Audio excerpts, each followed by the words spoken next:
Quand Mahatma Gandhi est revenu d'Afrique du Sud en Inde, il avait été au centre d'un mouvement civil en Afrique du Sud pendant un certain temps. Donc finalement, quand il a quitté l'Afrique du Sud et a atterri en Inde, Gopal Krishna Gokhale lui a dit « Vous avez été un leader exceptionnel en Afrique du Sud et vous avez eu des victoires et vous avez la capacité de mobiliser les gens et de les rallier derrière vous. Mais pas de vie publique en Inde pour vous pendant au moins 1 an. Avant tout, étudiez ce pays. Abstenez-vous simplement.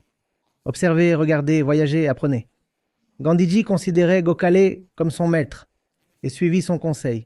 Il continuait juste à étudier. Puis est venu le mouvement de Champaran.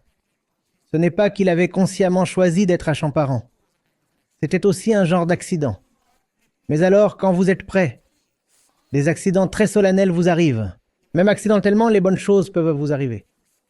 Donc Gandhiji savait qu'il y avait quelque chose à faire. Mais je ne sais pas encore ce qui doit être fait.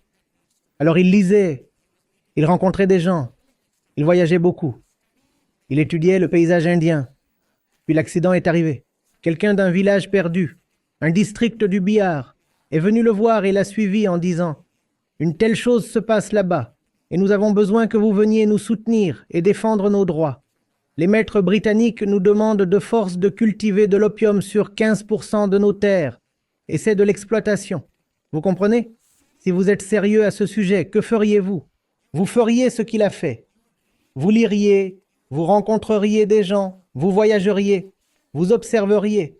Si votre action repose sur la compréhension, alors votre action devient irréversible.